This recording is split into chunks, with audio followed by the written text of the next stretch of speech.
Graça e paz, gente querida, povo de Deus. Graça e paz a você que está aqui reunido neste momento. Graça e paz a você que nos acompanha pelo YouTube.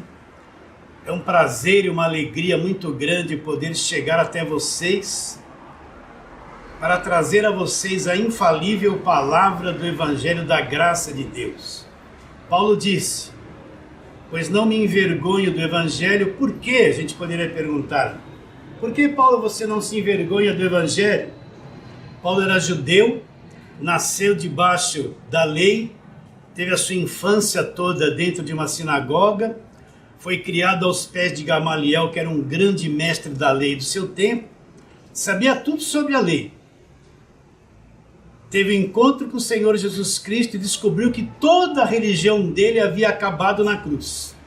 Agora Paulo conhece o Evangelho, teve revelação do que é o Evangelho, ele diz: não me envergonho do Evangelho, porque ele fala que o Evangelho, repare bem, o Evangelho, eu dei esse exemplo na live passada, é como uma mexerica. Você pega a mexerica, é uma única fruta. Mas quando você descasca, aparece lá 12 a 14 gomos. Então o Evangelho é uma palavra, Evangelho. Mas ele é dividido em diversas partes, em diversas verdades, que juntas vêm formar o Evangelho. Então quando Paulo fala, o Evangelho é o poder de Deus, Paulo conhece tudo do Evangelho. Ele sabe cada faceta do Evangelho, cada gomo, cada parte, que juntas se tornam o quê? O poder de Deus. Então o poder de Deus é um conhecimento que vem a mim, que cria uma fé com sabedoria dentro do meu coração, e essa fé vai governar a minha vida baseada em quê? Nas verdades que esse Evangelho da Graça de Deus implantou dentro do meu coração. Então eu tenho neste dia esse grande privilégio de trazer a você a infalível palavra do Evangelho da Graça de Deus. Então vamos à palavra de hoje, abra sua Bíblia. Hoje nós vamos trabalhar num verso que Pedro falou. Primeira carta de Pedro, capítulo de número 2. Nós vamos ler versos de número 9 e 10. Primeira de Pedro, capítulo 2. E no meio desses dois versos nós vamos pegar só uma frase para trazer ela para o evangelho que Paulo pregava. Então, 1 de Pedro, capítulo 2, verso 9. Vós, porém, sois raça eleita, sacerdócio real, nação santa, povo de propriedade exclusiva de Deus. É isso que nós vamos falar. A fim de proclamardes as virtudes daquele que vos chamou das trevas. Você já foi chamado das trevas para a luz? Já saiu das trevas para a luz? Já. Daquele que vos chamou das trevas para a sua maravilhosa luz. Vós sim, que antes não erais povo, mas agora sois povo de Deus. Vocês não tinham alcançado a misericórdia, mas e agora? Agora alcançastes a misericórdia. Então vamos tratar desta frase somente do verso 9. Um povo de propriedade exclusiva de Deus. Você parou para pensar nisso? O que é ser propriedade exclusiva de Deus? Não é? O que é uma coisa exclusiva? É uma coisa privada, que só quem tem a exclusividade é que tem acesso. Então o que Pedro está dizendo aqui? Que o povo, que nós que somos igreja, nós somos propriedade exclusiva de Deus. Quer dizer o quê? Que só Deus tem acesso. Deus é exclusivo. Deus é exclusivo na nossa vida. E nós somos exclusivos para Deus. Isso quer dizer que nada e ninguém, nenhuma outra força, nenhum outro poder tem capacidade de penetrar, de entrar nesta propriedade exclusiva de Deus, de tocar nessa propriedade exclusiva de Deus, porque o único que tem acesso e exclusividade a cada um de nós é o próprio Deus. Isso não é grande? Eu vejo as pessoas atemorizadas com medo do diabo, medo de retaliação, medo disso, medo daquilo, medo. Sabe por que elas são assim? Porque o evangelho que elas ouvem é que põe isso na cabeça delas. A sua vida de fé vai ser aquilo que foi posto na tua cabeça. Então as pessoas vivem debaixo de medo, porque elas vivem em locais que pregam medo, que pregam ameaças, que pregam um Deus com uma cara fechada que, se der uma mancada, vai pesar a mão, vai castigar, vai cobrar além do que se pode pagar. Agora, eu fico pensando, propriedade exclusiva de Deus. Deus é exclusivo na nossa vida. Ninguém mais tem acesso. Você consegue acreditar nisso? Então você poderia, uma criança ouvindo eu falar isso, poderia dizer, pastor, né? Então quer dizer que se eu sou povo exclusivo de Deus, então ninguém pode fazer mal para mim. Ninguém pode me tocar. O que vai perfurar essa proteção de Deus na minha vida? Qual força vai se levantar e subjugar, sendo eu propriedade exclusiva de Deus? Agora, se eu for procurar isso no Velho Testamento, sempre eu tenho que falar isso, para você ficar dividido. Vai lá na Velha Aliança. Procura lá se alguém falou sobre o povo. Deus vai dizer que o povo de Israel era o meu povo, o povo de Deus. Mas vai procurar se alguém lá, se os profetas maiores, menores, se Davi, se Gideão, falaram e tiveram a visão que um dia Deus teria um povo que é propriedade exclusiva dele, que ninguém mais tem exclusividade e acesso a esse povo, senão unicamente Deus. Você não vai encontrar isso. Mas agora, quando você passa pela cruz, vem essa revelação. E a pergunta é essa: como é que eu me tornei um povo de propriedade exclusiva de Deus? O que aconteceu? O que precisou acontecer que eu me tornei um povo de propriedade exclusiva de Deus? Então, vamos trabalhar na palavra, vamos lá para Atos dos Apóstolos, né? Vamos lá, Atos, capítulo de número 20. Isso aqui é um leitinho, a pregação, um arrozinho com feijão, leitinho, né? A mamadeira do dia. Eu falo assim, porque é assim, tá bom, meus irmãos queridos? Então, Atos, capítulo de número 20. Vamos ler algumas coisas ali. Primeiro vamos ler o verso 24 de Atos 20, onde Paulo está declarando o ministério e a carreira que ele recebeu do Senhor. Atos 20, 24, diz assim: porém em nada considero a vida preciosa para mim mesmo, contanto que complete a minha carreira e o ministério que eu recebi do Senhor. Então Paulo está dizendo, a minha vida não é preciosa para mim, ela só será preciosa se eu completar a carreira. E eu recebi o ministério do Senhor. E qual era a carreira e o ministério do apóstolo Paulo? Olha lá. Para testemunhar o quê? O evangelho da graça de Deus. É por isso que temos afirmado que o evangelho da graça de Deus foi revelado ao apóstolo Paulo. Aí você poderia perguntar, mas e Pedro? O pastor, o senhor não leu Pedro agora? E João? E Tiago? E Judas? E Mateus, eles tiveram uma pequena compreensão. Quando Paulo teve encontro com Jesus Cristo no caminho de Damasco, Pedro já era apóstolo há muito tempo, a igreja já era estabelecida. João, Tiago, todos eles eram apóstolos. Pedro já era famoso.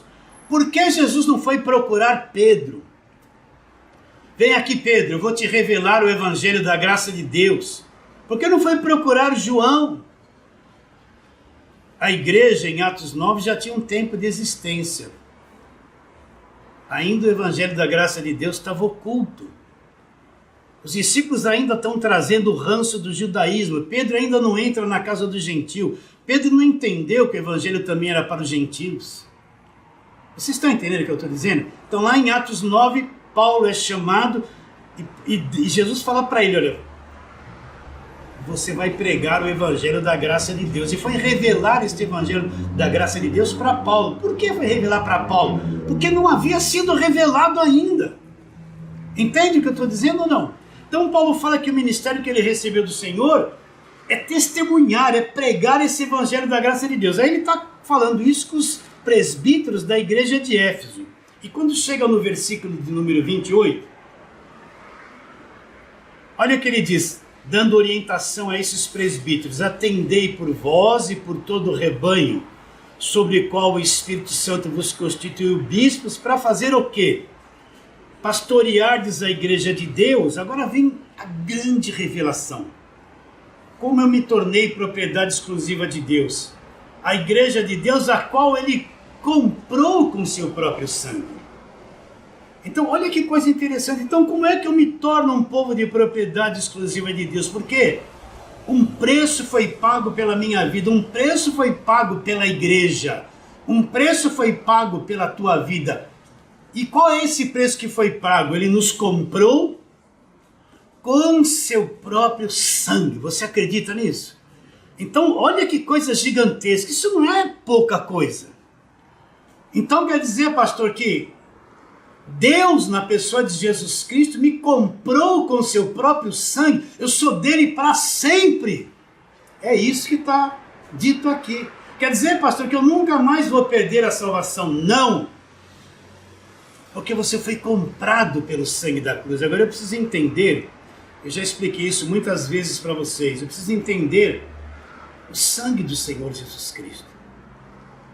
Entende? O sangue do Senhor Jesus Cristo é sangue de Deus. Presta atenção nisso. Jesus teve uma mãe humana, mas ele não teve um pai humano. Aquela semente que Jesus foi gerado no ventre de Maria é uma semente de Deus. Então aquela semente que foi introduzida para fecundar o ventre de Maria, ela não veio de Adão, ela não trazia a contaminação do pecado que todos nós herdamos de Adão. Aquilo que foi gerado no ventre de Maria foi uma semente trazida dos lugares celestiais. Entende o que eu estou dizendo? Uma semente de Deus, uma genética de Deus. Então, quando Jesus Cristo nasce Deus em forma de homem. O sangue dele não era um sangue contaminado. Como nós todos nascemos, nós herdamos a nossa corrente sanguínea, a nossa carne, tudo veio de Adão. E nós nascemos estragados, contaminados. Mas Jesus não teve um pai humano, ele não herdou nada de Adão. O sangue dele era um sangue de uma outra dimensão, sangue de Deus. Deus passou a ter sangue na pessoa de Jesus Cristo. Deus é espírito, espírito não tem sangue. Mas quando ele se encarna, ele assume um corpo humano para se assemelhar a cada um de nós, ele precisava ter sangue correndo nas suas veias. Então Deus passou a ter sangue na pessoa de Jesus Cristo. Só que o sangue que corria nas veias dele era um sangue puro, era um sangue de Deus. E a carne do Senhor Jesus Cristo? Nós vivemos num corpo de carne contaminado, herdado de Adão.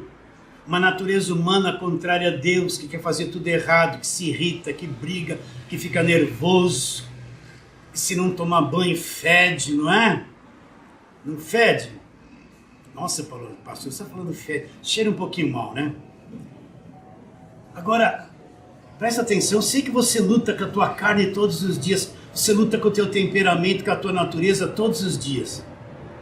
Porque esse mal, Paulo fala em Romanos 7, o mal habita na nossa carne. Agora a carne do Senhor Jesus Cristo não era assim, a carne do Senhor Jesus Cristo era perfeita. Como ele não veio de Adão, a carne dele era uma carne sem pecado, o corpo dele era um corpo. A carne sem pecado não tinha essas tendências que nós temos. Não tinha essas coisas caídas e diabólicas que a nossa carne tem. Ele não herdou a carne de Adão. A carne que ele tinha, o corpo de carne, era uma carne perfeita. Pastor, está meio estranho isso que o senhor está dizendo. Porque se a carne dele fosse semelhante à nossa, ele não poderia ser o cordeiro perfeito, sem mancha, e sem mácula, o sacrifício dele não valeria nada. Por quê? Porque a carne dele era uma carne pecaminosa, como a minha, como a sua. Não teria poder de ter levado sobre ele, no sacrifício dele, o pecado de todos nós. Então Jesus Cristo, ele tinha um sangue de Deus e uma carne santa. Por isso que ele viveu aqui na terra sem cometer um pecado, sem se submeter ao engano do mundo, sem se submeter à farsa desse mundo, às mentiras deste mundo. Por isso que ele viveu 33 anos e meio aqui e nunca cometeu um pecado. Ele era perfeito, um sangue perfeito e uma carne perfeita. Você enxerga isso comigo? Então Jesus era extraordinário, maravilhoso, Deus, homem, homem, Deus. Ele era os dois ao mesmo tempo. Presta atenção, como é que se faz uma aliança? Uma aliança é feita entre duas pessoas, não é? É ou não é? Você vai fazer uma aliança com Deus, é você e Deus.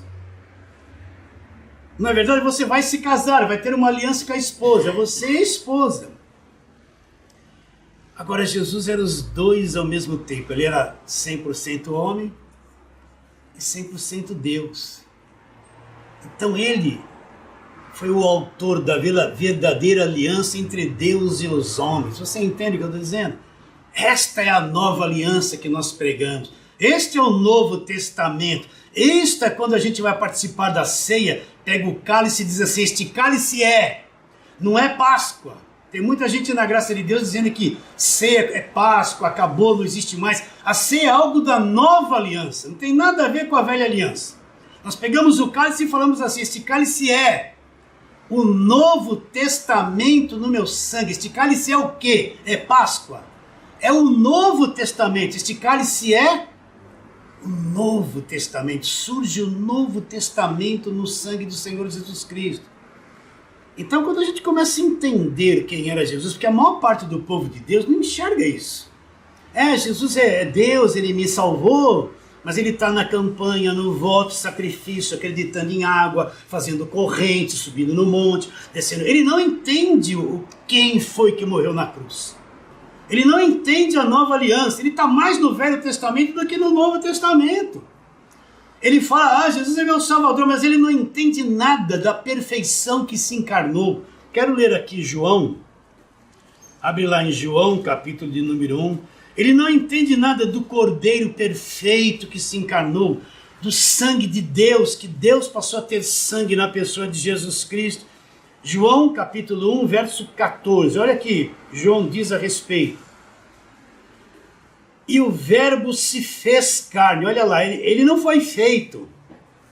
Ele se fez carne. E o verbo se fez carne e habitou entre nós. Olha lá, cheio de graça e de verdade. E vimos a sua glória. Glória como do unigênito do Pai. Olha o verso 17. Porque a lei foi dada por intermédio de Moisés. Mas a graça e a verdade vieram por meio de quem? A graça e a verdade vieram por meio de Cristo. Então, ele se fez carne. Todo esse processo dele deixar o mundo espiritual e se encarnar em forma de homem, esse processo todo que Maria se engravidou pelo Espírito Santo, ele se fez tudo isso. Ele se fez carne e habitou entre nós. Aí João define: a lei, a velha aliança foi dada por intermédio de Moisés. Ponto e vírgula. Agora começa a nova aliança. A graça e a verdade não vieram por meio de Moisés, não vieram pelo Velho Testamento. A graça e a verdade vieram por meio de quem? De Jesus Cristo. A graça e a verdade. O que é a verdade? A palavra da verdade é o Evangelho da graça de Deus. Então, presta atenção, meus irmãos. É este sangue que foi derramado na cruz. É este ser que estava ali pregado, Deus homem, homem Deus. Aquele corpo perfeito que não tinha as tendências malignas que a nossa carne tem. Perfeito, ele nunca pecou. Pense nisso. viver aqui na terra, aparecer todo esse cenário mundial, a carne que sente coisas, porque ele foi um homem perfeito, mas tinha os seus órgãos normais, mas sem domínio da escravidão do pecado. Vocês estão entendendo? E ele nunca pecou, nunca caiu numa tentação, nunca não passou por tudo isso. E teve uma vida impecável. Quero ler com você Romanos 8, 3, para você entender sobre a carne de Jesus. Vamos lá, Romanos 8, 3. Onde é que o pecado foi condenado? Foi condenado na carne do Senhor Jesus. Então, Romanos 8, 3, já expliquei isso bastante, vamos ler desde o 1, né? Agora, pois, nenhuma condenação existe para aqueles que estão em Cristo Jesus. Porque a lei do Espírito da vida em Cristo Jesus, olha lá, as duas leis, me livrou da lei do pecado e da morte. A lei do Espírito da vida é isso que nós temos agora através do Evangelho da Graça de Deus. O que é a lei do pecado e da morte? A lei que veio pela velha aliança, que acusava o pecado e era a lei da condenação e da morte. Então a nova lei que entrou em nós da vida nos livrou da lei do pecado e da morte. Agora, como isso foi possível? Porquanto que for impossível a lei. Qual lei? Lei de Moisés. Estava enferma pela carne. O que é a lei enferma pela carne? Era incompatível. A lei pedia coisas para o homem de carne pecaminosa e o homem de carne pecaminosa não conseguia cumprir. A lei dizia assim, não cobiçarás, mas a carne cobiça. Não tinha um que não cobiçava. Então o relacionamento da velha aliança, baseado na lei, com o homem na carne, como cada um de nós, não se encaixava. Gerava atrito, gerava doença, gerava incompatibilidade. Então a lei não pode fazer nada para nos salvar. A lei não pode nos fazer nada para nos tirar da condenação. Pelo contrário, a lei falou, bom, se vocês estão todos condenados porque vocês não conseguem me cumprir. Então como Cristo vai resolver o problema? Como Deus vai resolver o problema? E isto fez Deus, enviando seu próprio Filho lá em semelhança de carne pecaminosa. Não era igual. O que é uma coisa semelhante? Tem uma mesma aparência, mas não é igual. Então isso fez Deus, enviando seu Filho com um corpo de carne semelhante ao nosso corpo, que é de carne pecaminosa. Mas não era um corpo estragado como o nosso. Não era um corpo pecaminoso como o nosso. Era um corpo, uma carne perfeita. O que Deus fez? Isto fez Deus, enviando seu próprio Filho na semelhança no tocante ao pecado. Isso fez Deus, enviando seu próprio Filho em semelhança de carne pecaminosa no tocante ao pecado. E com efeito, olha lá, condenou Deus na carne. Então, quando aquele corpo de carne do Senhor Jesus Cristo está pregado na cruz, um corpo perfeito que não tinha pecado, então Deus pegou tudo que entrou por Adão. Por isso que a cruz é tudo. Evangelho sem a palavra da cruz não é evangelho, é coisa falsa. Deus pegou tudo que entrou por Adão, as maldições, o pecado, a contaminação, a dívida, tudo que pesava sobre nós, e ele condenou isso naquela carne, na carne do Senhor Jesus Cristo, aquela carne que não tinha pecado, que nunca pecou, ele depositou ali na carne do Senhor Jesus Cristo. Então, foi naquele corpo de carne que o pecado foi o quê? Condenado. Se o pecado foi condenado, nós já fomos libertos. Se o pecado foi condenado, nós já fomos perdoados. Se o pecado foi condenado, a dívida acabou. Se o pecado foi condenado, já não há mais condenação para aquele que está em Cristo Jesus. Por quê? Porque o pecado foi condenado. Deus executou o pecado na carne do Senhor Jesus Cristo. Por isso que ele concluiu na cruz o quê? Sacrifício perfeito. E como ele tinha uma carne perfeita, um sangue perfeito, é como se ele dissesse, olha a lei, você que cobra pelos pecados, olha o sacrifício perfeito que nunca foi apresentado diante de vocês. Então o sacrifício da cruz, o sangue derramado e o corpo perfeito, condenado ali, foi um sacrifício perfeito. Então ele cumpriu a lei. Agora que veio um sacrifício que cumpriu a lei não tem mais razão de ser. Deus remove a velha aliança, enterra aquilo no passado, estabelece através desse sacrifício uma nova aliança, e Deus agora se relaciona com as pessoas pela nova aliança. Deus não se relaciona mais com as pessoas pelo Velho Testamento, pela velha aliança. Você entende isso ou não? Isso é uma coisa falida que acabou. Não adianta eu pegar as coisas do Velho Testamento e trazer para a igreja e querer pôr na cabeça da igreja que ela tem que praticar aquilo, porque aquilo acabou. Deus não se relaciona mais com cada um de nós pela lei. A lei acabou na cruz, todos aqueles rituais acabaram na cruz, os sacerdotes, os sacrifícios, tudo acabou na cruz. Como é que Deus se relaciona conosco agora? Mas se Ele estabeleceu uma nova aliança, Ele se relaciona comigo e com você através do Novo Testamento. Você entende? Esse é o novo caminho que foi aberto. Essa é a porta que se abriu. Isso é o Evangelho da graça de Deus. Então, pastor, estou preocupado. Então quer dizer que aqueles que estão nas campanhas lá de Gideão, derrubando muralha, dando 7 mergulhos de Naamã, é muito sério isso que eu estou te dizendo.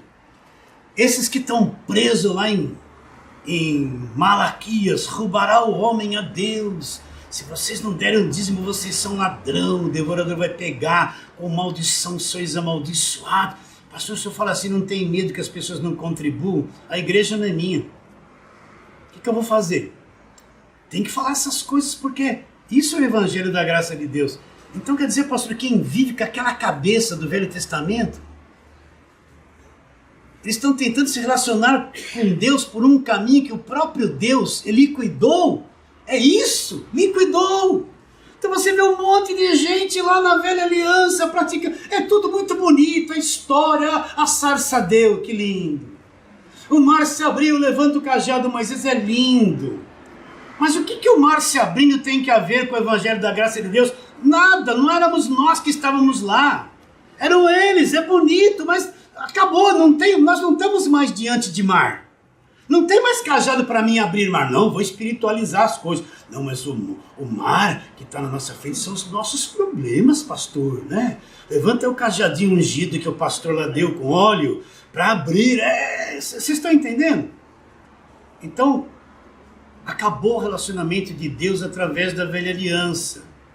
Deus se relaciona com cada um de nós através do Novo Testamento, da nova aliança no sangue do Senhor Jesus. O que é o falso evangelho?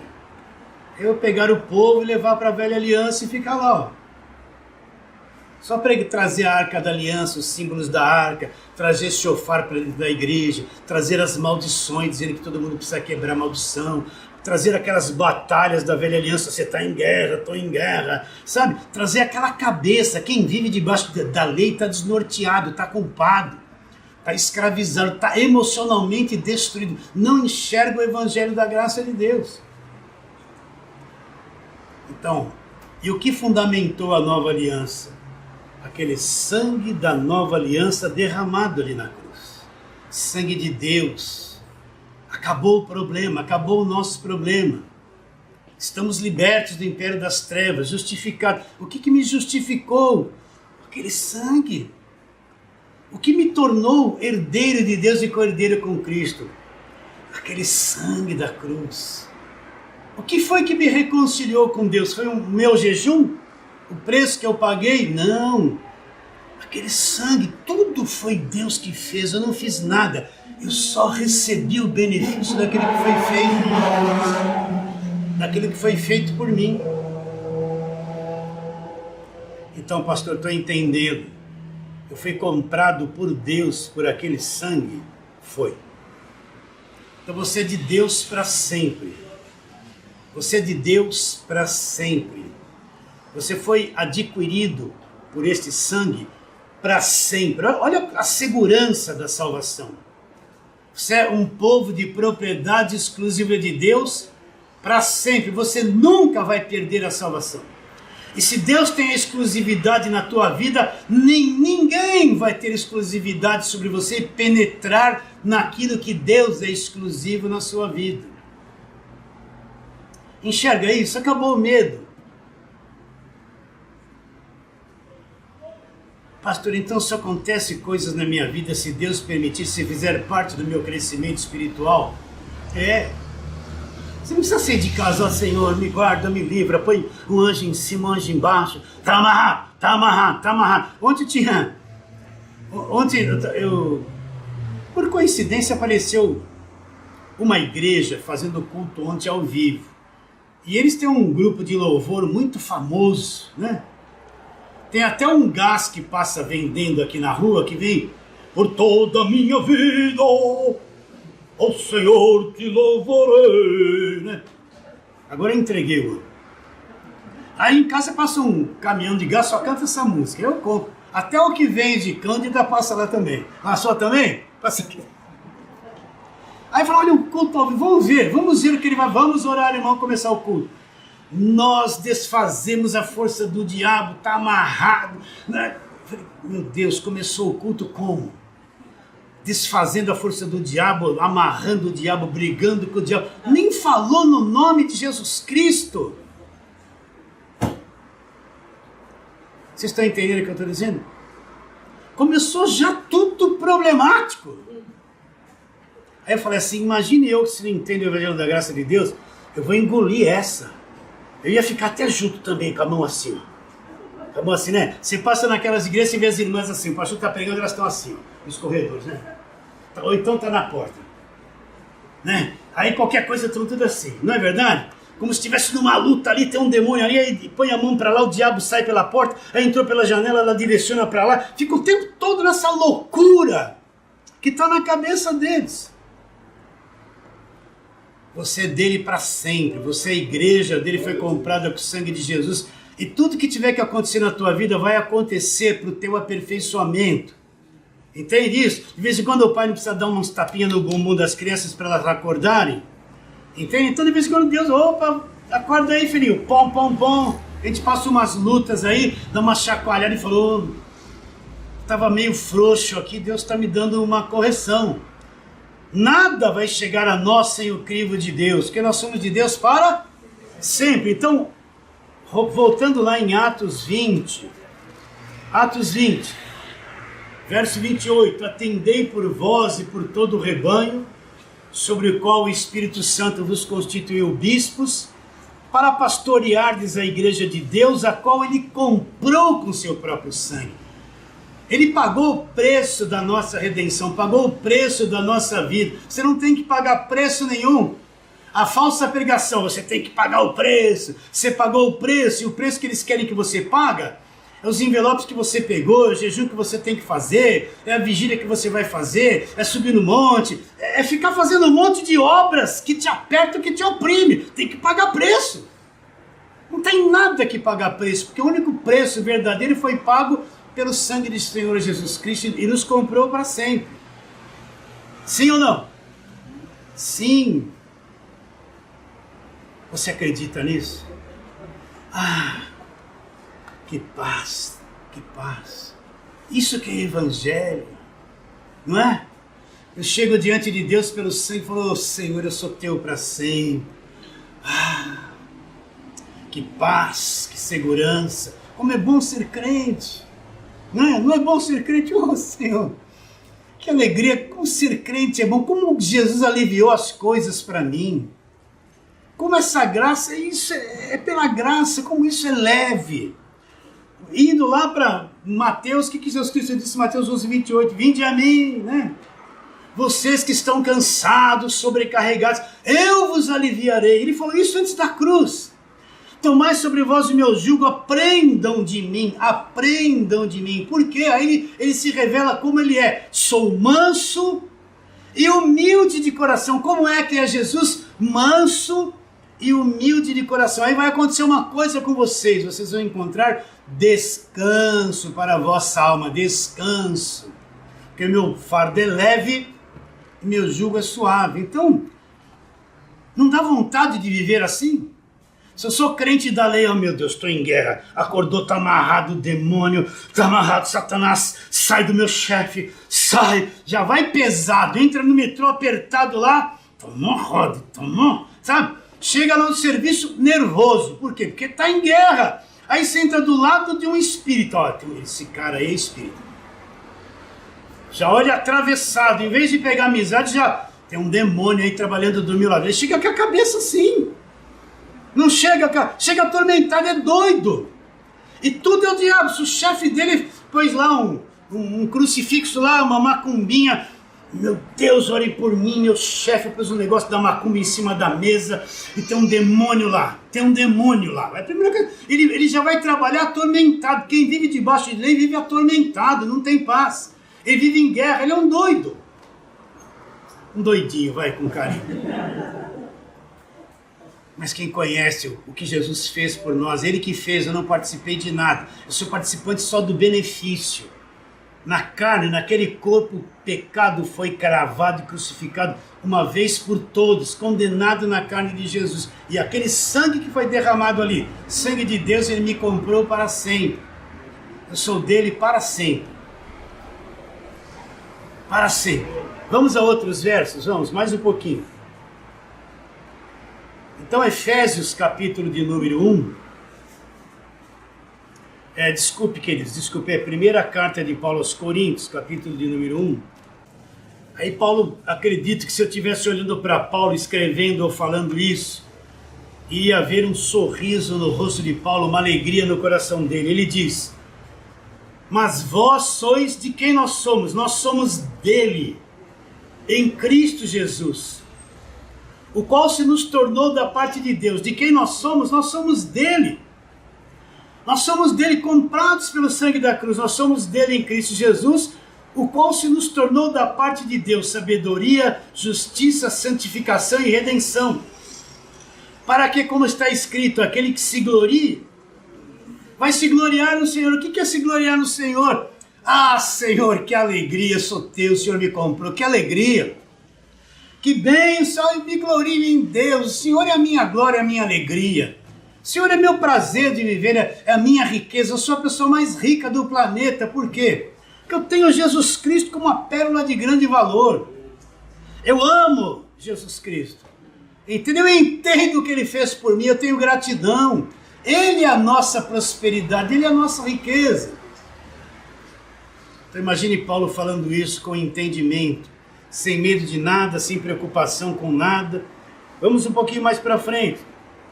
Nós estamos em Coríntios, né? Primeira carta de Paulo aos Coríntios, capítulo 6, verso 19. Paulo está fazendo uma pergunta significativa.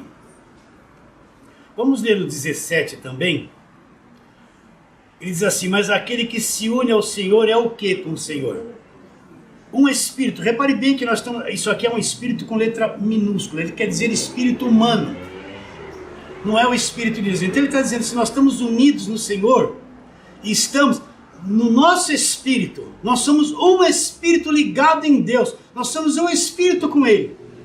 É nesse espírito que nasceu do alto que nós adoramos a Deus, damos graças a Deus, nos comunicamos com Deus, e é aí que se abre o entendimento do Evangelho da graça de Deus. Eu posso ter um conhecimento da Bíblia mecânico, mental, com conclusões mentais, mas eu posso ter um conhecimento da Bíblia por revelação no Espírito. Entende? O Evangelho, às vezes a pessoa sabe muito do Evangelho aqui, ó, decorou um montão de coisa, mas quando chega a saber no Espírito, ela não tem revelação, está vedado aquilo ali. Por isso que você vê essa confusão de Velho e Novo Testamento, essa mistura toda. Agora, aquele que se une ao Senhor é um espírito com Ele. Verso 19. Acaso não sabeis que o vosso corpo é santuário do Espírito Santo que está em vós, o qual tendes da parte de Deus, e que não sois de vós mesmos? O que Paulo está dizendo? Vocês não sabem que o vosso corpo é santuário do Espírito Santo que está em vós. Se o Espírito Santo está em nós, olha lá, e nós temos isso da parte de Deus, e nós não somos de nós mesmos. Então, se eu tenho o Espírito Santo habitando dentro de mim, por que é que eu vou buscar o Espírito Santo? Porque eu vou fazer culto de buscar o Espírito Santo. Se Paulo está dizendo, vocês não sabem que o corpo de vocês, eles sabem que o Espírito habita dentro de nós. É santuário do Espírito de Deus que está em vós, vocês têm isso da parte de Deus e vocês não pertencem a vocês mesmos. Por que eu vou buscar o Espírito? Se o Espírito habita dentro de mim, preciso ter clareza sobre isso. Aí depois ele conclui dizendo no verso 20, porque fostes comprados por preço. Qual foi o preço pelo qual nós somos comprados por Deus? Foi o sangue do Senhor Jesus. Porque fostes comprados por preço. Agora, pois glorificai a Deus no vosso corpo. O que é glorificar a Deus no nosso corpo? Meu corpo quer fazer um montão de coisa errada, mas eu pelo Espírito vou boicotando aqui, boicotando ali. Eu só tenho que fazer com o corpo aquilo que me é permitido por Deus. Você está entendendo? Não vou entregar meu corpo à devassidão, né? Não vou beber uma garrafa de pinga. Só uma pequena aberturazinha. Um dia a pessoa falou assim, por que Deus deixa acontecer essas coisas? A pessoa não é de Deus? Aí eu perguntei, bebia muito no passado? Bebia muito, bebia pinga pura. Aí se converteu, parou de beber, parou, glória a Deus. Mas por que, pastor, Deus deixou isso acontecer com ele? Eu falei, Deus não deixou nada, ele bebeu 30 anos pinga pura. Ele acabou com o corpo dele. Agora ele se converteu, mas com o corpo estragado. Não é Deus que está deixando, porque a pessoa não se conforma porque Deus deixa acontecer algumas coisas. Não é Deus, foi que a pessoa plantou a vida toda nela. Vocês estão entendendo? Ele estragou tudo, agora se converteu, mas está estragado, por isso que está passando por isso. Não é? O que é glorificar a Deus no nosso corpo? Não entregar o nosso corpo à devassidão, ao descontrole, vocês estão entendendo? Ao pecado, as coisas erradas, as bebedices. Não entregar o nosso corpo para comer muito pudim. É tão gostoso, não? Ai. Aí eu almoço assim, dá vontade de comer doce. Ainda bem que sou eu, não é você. Aí eu estava ouvindo uma médica falando sobre, olha, você tá com... Quem gosta de... Quem acaba de comer, já tá com aquele desespero para comer doce, precisa ver se não tem verme, é melhor tomar o remédio de verme. Aí acaba de comer, aquela vontade de comer o chocolate e o doce, aí...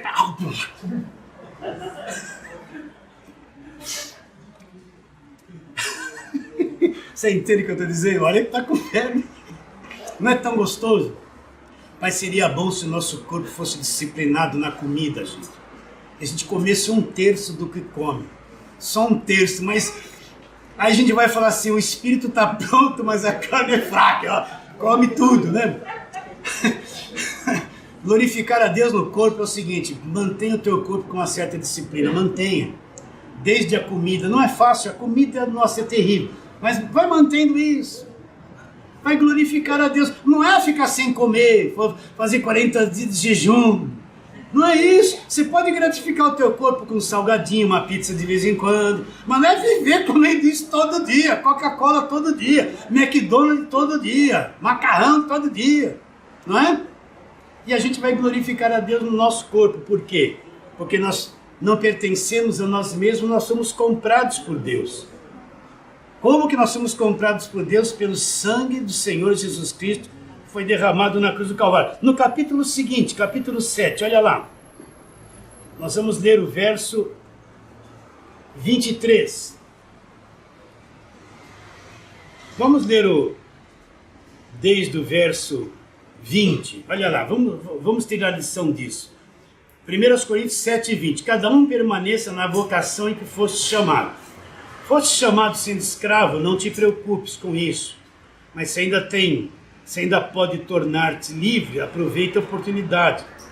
Porque o que foi chamado no Senhor, sendo escravo, é liberto do Senhor. Semelhantemente, o que foi chamado sendo livre é escravo do Senhor. Para aí, a tônica ao 23. O que Paulo está dizendo? O que eu fazia? Onde eu trabalhava? Como eu vivia antes de crer em Jesus Cristo? Aí eu fui chamado por Deus, passei a crer. O que as pessoas querem fazer? Destruir tudo. Não, agora eu sou crente. não me comunico mais com a minha família, esse emprego aqui não gosto mais, quer destruir tudo.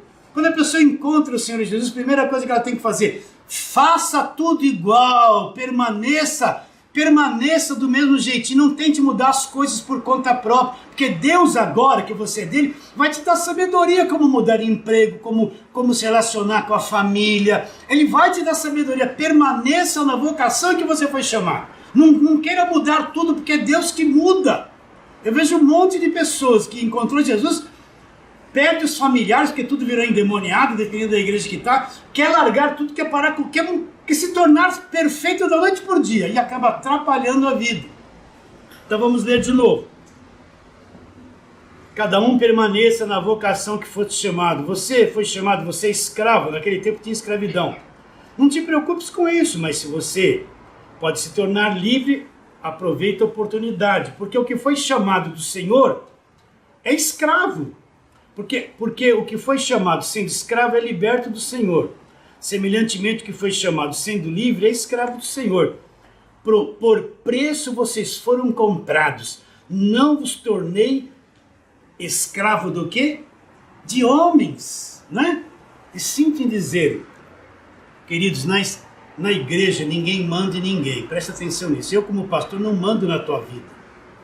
Eu não quero controlar a tua vida, nem dizer o que você tem que fazer, o que você não tem que fazer. Eu não quero saber se você veio num culto, não pôde vir no outro, e você tem que dar satisfação para mim. Porque na igreja nós somos de Deus, nós não somos uns dos outros. Tá bem claro isso? A igreja não é um líder controlando todo mundo, mandando, controlando a vida financeira de todo mundo, obrigando, subjugando todo mundo e levando todo mundo a fazer o que ele acha que tem que fazer. Está bem claro isso na sua mente? Na igreja todos são livres para chegar e para sair. Não precisa pedir, vai sair da igreja, tem que vir pedir a bênção para o pastor, senão está debaixo de maldição. Mentira! Quer sair da igreja, vai em paz. Chegou na igreja, chega em paz. Nós não somos escravos uns dos outros. Eu, como pastor, não mando na tua vida, não quero te controlar, não sei quanto você ganha, não tem controle na igreja, quem deu dízimo, quem não deu, se deu oferta, não sei de nada, porque não compete a mim saber. Aqui não tem carteirinha de membro, como é que se diz, o cadastro de cada um, que é membro, onde mora, tem telefone, WhatsApp, se deu dízimo, se não deu, se deu oferta. Aqui não tem nada disso, olha a igreja organizada. Controla a vida de todo mundo. Agora com o grupo de WhatsApp passou a controlar mais ainda. Não vem na igreja porque, sabe? Não vos torneis escravos de homem. Se você quer uma igreja saudável, tem que ver esses dois pontos. Prega-se o evangelho da graça de Deus e a liderança manda e controla a vida das pessoas. Quer cobrar todo mundo? Porque se quiser cobrar, sai fora. Você vai se tornar escravo dentro de uma congregação. Entende isso? Se o líder quer obrigar você a votar naquela pessoa que ele acha que tem que votar, você está perdendo a tua liberdade. Se ele usar o púlpito para fazer política e forçar você a votar num candidato dele porque ele quer, ele já deixou de pregar o evangelho. Isso é mentira. Fuja desses locais onde escravizam vocês. Por quê? Não vos tornei o quê? Escravo de homens. Então na igreja nós temos liberdade uns com os outros. E se eu quiser me submeter a alguma coisa, eu vou fazer isso voluntariamente, sem ser forçado a nada. Tá claro isso? Fica uma coisa voluntária. Eu determino no meu coração que vou fazer uma coisa voluntária. Ninguém me pediu, ninguém me obrigou, ninguém manda em mim, ninguém tem controle em mim. Eu faço isso voluntariamente. O verdadeiro obreiro, isso na igreja é assim. Quando você vê, caiu uma coisa no chão, uma pessoa que não faz nada, ela passa e pega e tira. Quando a pessoa não tem instinto de obreiro, ela vê aquilo no chão, um pouco se importa. Um pouco se importa se o envelope caiu ali, se o banheiro está sujo, ela não está nem aí com essas coisas. Mas aquele que tem instinto para obreiro, você vê no mínimo detalhe, faz coisas voluntariamente. Tá bom, queridos? Vamos terminar, vamos voltar aonde nós começamos. 1 de Pedro, capítulo de número 2.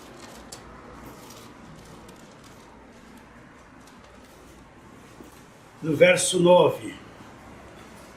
Vós, porém, sois raça eleita, sacerdócio real, nação santa, povo de propriedade exclusiva de Deus. Para quê?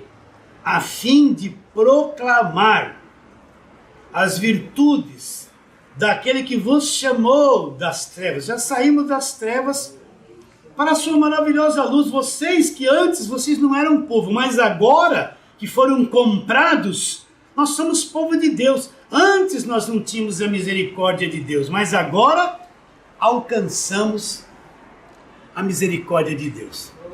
Então vamos ficar por aqui. Foi uma alegria muito grande estar com vocês presentes e com vocês pelo YouTube. Vamos terminando esta palavra declarando isso: a sua vida vale mais que o mundo inteiro.